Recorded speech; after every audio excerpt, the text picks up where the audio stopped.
Darkness. Hello, you perfect and wonderful people. This just seems to be the perfect day. You're here, I'm here, the camera's here, weather's pretty good, everything is perfect. Except, now that I think about it, there seems to be something missing. Yeah, something that should definitely be here, but just kinda isn't. Oh yeah, that's it! Retro Studios' latest game! Retro's previous game, Donkey Kong Country Tropical Freeze, released on February 14th, 2014. That means that at the time of this recording, they've gone nearly 6 years without releasing a game. Development cycles for major games can range from 3 years to 5, but even considering that upper end, we've reached a point where things are starting to feel suspicious. Even more so since major Nintendo titles are generally released quite a while after they're revealed, sometimes a year or even a few. So whenever they do reveal something, it's gonna be that much longer before it releases. Even if they revealed something this second, that could still make 7 years between releases. The only thing we know they're working on for sure is Metroid Prime 4, which restarted development and was given to the studio after Nintendo wasn't happy with the work being done on it elsewhere. And that's all well and good, but that's a whole lot of development time not accounted for. That is a giant stretch of time with no game to show for it. So what the heck is going on over there anyway? I wanted to get a clearer picture of the whole thing, so I did a little digging. And I'm sad to say that today isn't as happy and sunshiny as I let on a few moments ago, because what I've dug up is cryptic at best and disturbing at worst. What I'm gonna do here is take you through a timeline of important events and rumors and such. And the first item on the timeline might seem somewhat unrelated to the topic of us wondering where all the games are right now, but you will soon see that it points to an ongoing problem with Retro Studios.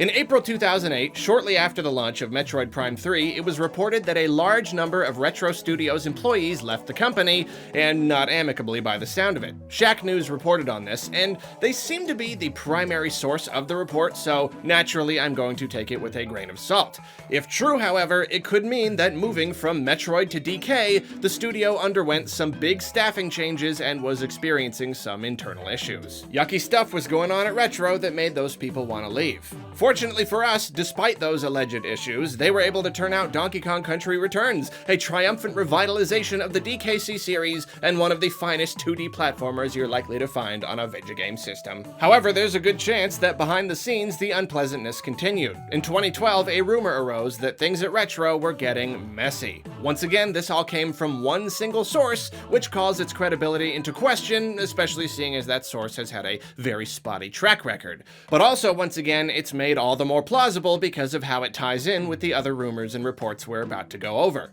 We see employees coming in and others leaving or planning to leave, and Nintendo kind of freaking out and wanting to restructure the whole company. And there are even a few bits here that help legitimize its claims, like mentioning that the Wii U project was far along in development, and that its development had been rocky. As we know now, Tropical Freeze was close to being revealed at that time, and seeing as it took the studio over 3 years to produce a direct sequel with the same engine and style, I think it's at least a safe guess that that points to development issues. So eventually Tropical Freeze did release, and if Retro was going through some rocky stuff, we can at least take solace in the fact that it once more did not affect the quality of the game. Even if the game ended up selling kinda poorly, and despite its quality, was, in my opinion, a bad strategic move in the context of the struggling Wii U, but that's a whole other discussion. Right after launch, Kensuke Tanabe, yes, that Kensuke Tanabe, grumble, grumble, grumble, stated that Retro had gotten started on a new project immediately after wrapping Tropical Freeze. He wouldn't say what it was, of course, but at that time, it was confirmation that there was no development gap. In theory, and outside of the unfortunate context that we're about to go over, this means that their latest game really has been in active development for close to 6 years, which again is highly unusual. Even Zelda games don't take that long to make, and they are notoriously few and far between. But moving on, next we've got an episode of Gamnesia's Nintendo Week podcast featuring Unseen64's Liam Robertson. Most of what he had to say on the subject was pure speculation, so I'm not going to go over all that, but it at least seems like he had a little insider information regarding the development process at Retro. Everything comes with a grain of salt, as you will find it always does, but he outlined a system where Retro has limited chances to pitch a game to Nintendo before Nintendo just decides for them what they're going to work on. Nintendo needs to be confident that a project will make enough money for them. Robertson also said the following: "I don't actually know what the project is exactly, but I know that it is something that Retro themselves pitched. They came off of Tropical Freeze in very late 2013, I think it was, and they continued throughout 2014 pitching new projects. And then they eventually pitched a project that went through, and NCL greenlit, and I assume that's what they're doing now. By all accounts, it is." Now, this is interesting because it slightly contradicts Tanabe's assertion that something was already being worked on. It suggests that a lot of 2014 was spent working on pitches for Nintendo to approve. Does this call Robertson's claims into question? Or is it that Retro was doing preliminary work on a project so that they could pitch the prototype to Nintendo, and that didn't work out so they kept trying? There's no way to know for sure, but now we know that it's at least possible that there was a gap, maybe even as much as a year, where Retro was just trying to figure out what to do. An unpleasant thought for sure. Though if Robertson's claims are to be believed, we can surmise that whichever project did get approved, it wasn't another DK game. If it was only one in a series of pitches, chances are good that it was something new for the studio, at least from where I'm standing. And of course, one of the hard facts we do know is that it wasn't Metroid Prime 4, seeing as they picked that up somewhere around late 2018 based on the mass hiring the studio did in December of that year. After that episode of Nintendo Week, assuming I'm not missing a piece of this puzzle, things were quiet for about 2.5 years. We presumed that Retro was plugging away at their latest game, and in fact, by early 2018, we were at the point where we were expecting a reveal at any moment. Enough time had passed that we assumed they must be on the cusp of announcing their new game. We just had to keep tuning into Nintendo Directs, and surely it would pop up one of these times. Even more exciting, some interesting tidbits were starting to arise. Retro writer Nicholas Shaw updated his LinkedIn profile with info on a game he had either worked on or was working on. The original report on this mentions working with a highly skilled team to bridge the gaps between game design needs and telling a compelling story in a meaningful world, finding the best ways to construct the narrative we want the player to experience with the tools and restrictions available through text, dialogue, and non-traditional storytelling. He states he was a key team member for collaborative world building, story construction, and IP development, point of contact for supplemental prose writing. Also mentioned is special focus on designer collaboration for player experience and storytelling, narrative specializations in world building, character development, design integration, non-linear storytelling, prose fiction. Sorry, I was kind of drooling there for a second. At first, I wasn't sure if this was necessarily referencing Retro's current game or what, but I looked up the profile myself, and sure enough, this is all specifically in reference to his time at the company as a narrative designer, dating back to July of 2016. Furthermore, either the original report didn't include this information, or the profile was updated again later, because here we have some of the juiciest tidbits of all. I maintained creative documentation on the worlds, characters, and designs that we use to give context and depth to Nintendo quality gameplay and player experiences. Then he states he was a resource for series, history, and lore. The plot thickens and the drool runneth over. We all know that Nintendo games aren't generally known for their compelling stories, and if you know me, you probably know that I think that's an absolute crime. I believe the idea that Nintendo games don't need stories because they would just get in the way is false. Stories enhance gameplay by further immersing a player into a game world. And while I do admit that not every series needs to play out like a convoluted anime or something, I do frequently lament that we rarely seem to get anything particularly complex or interesting, even in the series that could absolutely benefit from it. Nintendo makes most of my favorite games, yet I would like them twice as much if Nintendo would just hire more writers and actually start caring about narrative and world building. And with that said, this idea that a first-party Nintendo game was being developed with this much effort going into its story and its world, and that one of Nintendo's finest developers was on the job, it's immensely exciting. It's beyond exciting. I don't even know, man. It sounds like a dream come true. Now, up to this point, no one knew if Retro was working with a pre-existing IP or creating a new one, but to me, the additional information on the LinkedIn profile itself is evidence that it's the former. Resource for series history and lore.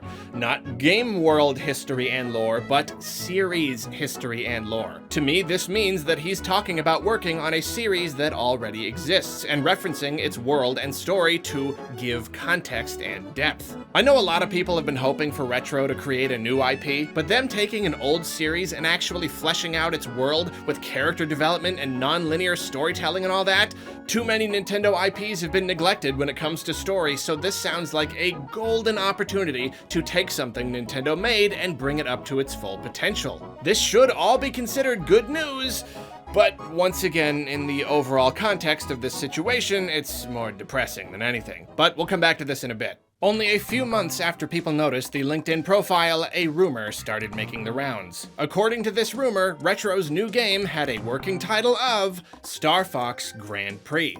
It was to be a Star Fox racing game, but not just a Star Fox racing game. It would have a story and a hub world and boss battles, naturally harkening back to Diddy Kong Racing.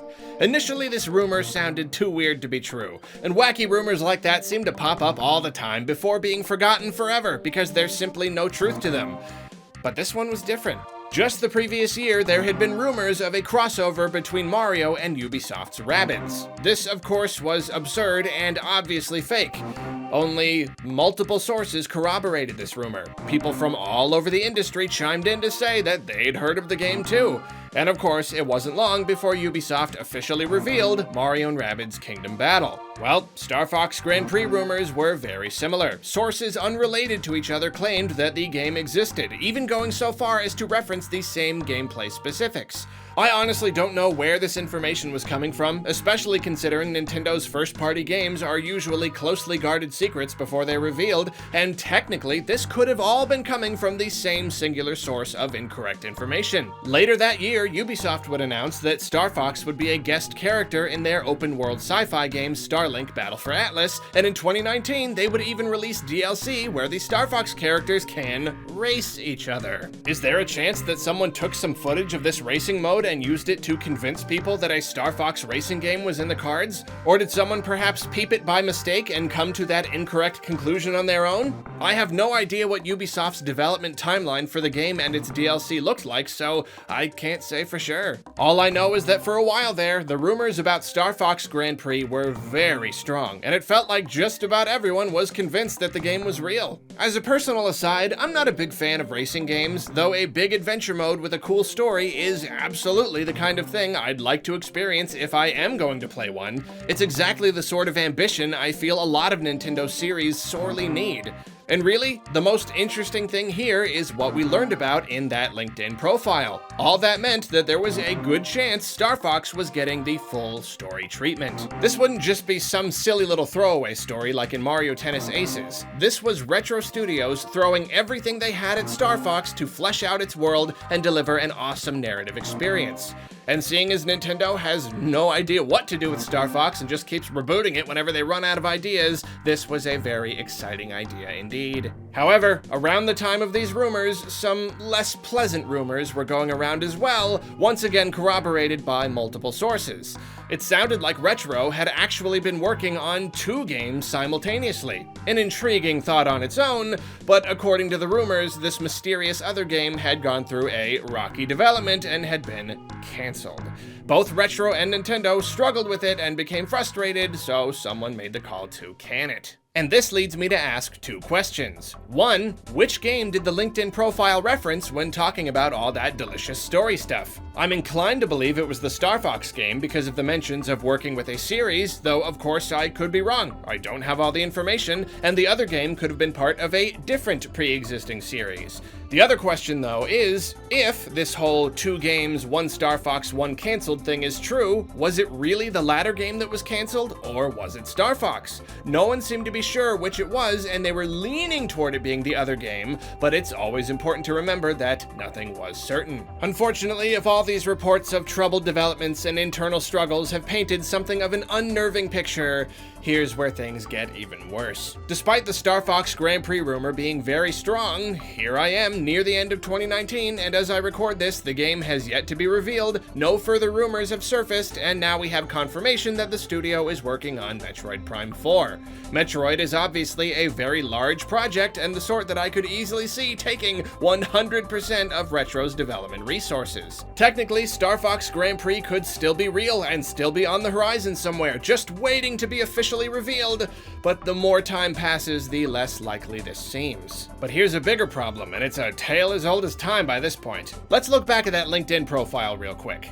Anything else about this stand out to you? Yep. As of August 2019, Nicholas Shaw no longer works at Retro Studios. Many Retro employees no longer work there. There was the mass exodus back in 2008, and since then, more and more have left the company. Based on LinkedIn profiles and job listings, it's been approximated that about half the team that worked on Metroid Prime 3 are still at Retro.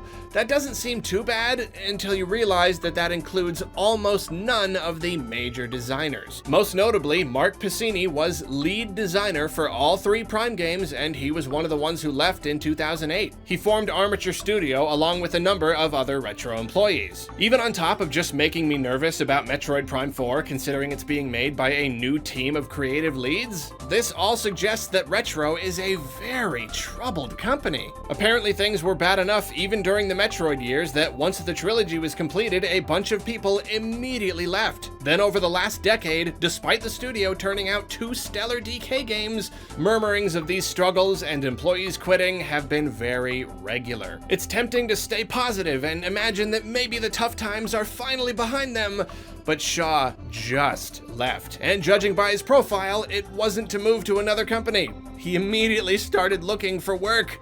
Sure, maybe he left for reasons unrelated to Retro's issues, but, well, it certainly doesn't bode well. Very, very recently, the company lost yet another major player well into the development of Metroid Prime 4. Get some water ready because your largest dose of salt should be saved for this next source. Glassdoor.com allows people to essentially leave reviews of the companies they work for.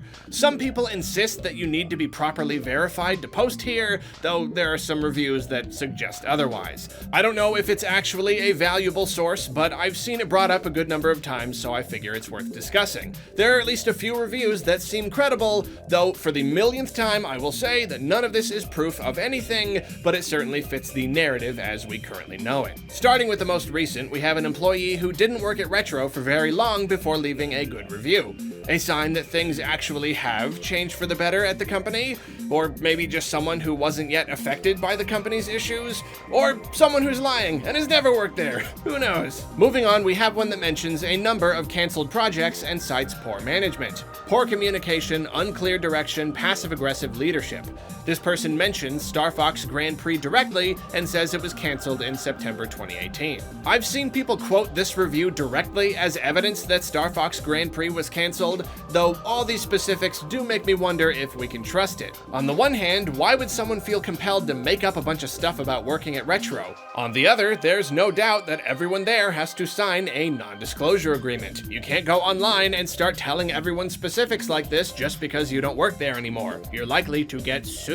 So I'm not 100% sold on that one. Next, there's a very small chance that we're looking at an actual disgruntled employee, but I think it's more likely that this is a nice piece of evidence that Glassdoor isn't the most reliable source in the world. Next, however, we have what feels like the most plausible reviews so far. They mention a great creative team with a lot of freedom, but then some questionable project management and problems with communication and deadlines. They suggest that Retro should be more open with their overarching goals. Is this kind of stuff starting to sound a little familiar to anyone? The next two reviews were suspiciously posted on the same day. One says they thought it was a nice place to work, but there were too many projects happening at once. The other feels plausible because of how passionately it's written, but then it claims that Nintendo is trying to get Retro to put loot boxes in their games, so it's pretty darn hard for me to believe it's real. Now, another very plausible one. A current employee, at the time, who says the following. Upper management is seemingly unwilling to seek out help in areas where they are ill-equipped. The Peter principle is apparent throughout most departments. This is when people keep getting promoted until they're no longer capable of handling their high positions. Unpaid overtime, little to no empowerment. Advice to management, radically increase transparency. Add systems to enforce accountability of upper management. Ask for help and be open to constructive criticism. The next one is very similar. Passive-aggressive leadership, unclear direction. Advice, make sure your team is capable of performing the duties listed in their job descriptions. That's the Peter principle thing again. It's also a little suspicious that most of these reviews were posted in 2018. Could this just be a group of fakers copying each other? Or one person very elaborately trying to badmouth Retro? It's possible, but the last two reviews were posted in 2013 and 2012 respectively, so I'm slightly more inclined to believe they're genuine. The first person actually liked their job and thought the company was pretty great. Their one complaint was that the team was so small, it limited how many projects they could work on at a time. This sort of goes against all the claims that they were working on too much at once, though it's supported by the fact that, well, Retro barely puts out any games at all. It certainly never felt like they work on a ton of games at a time based on their output. Is it possible that this was true in 2013 and they tried to compensate for this by starting more projects, thus spurring the complaints of too many projects in 2018?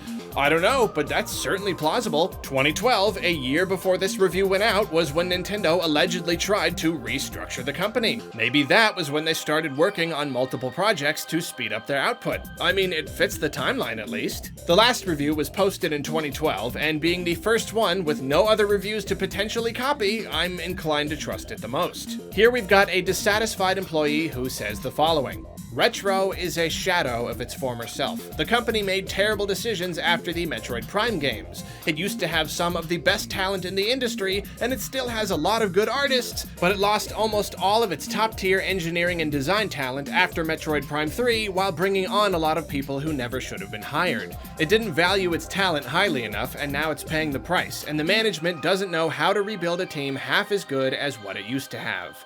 Obviously, this is consistent with a lot of the other stuff we've heard and observed. It explains a lot of the troubled development and why so many people have been leaving. We don't know how much of this stuff is true, but it's just like a rumor. When you hear something from enough different sources, you have to start entertaining the idea that there's some truth in it. And right now, there is a whole lot of evidence to suggest that things are not going so well at Retro Studios. It's disturbing to discover because they're such an incredibly strong studio.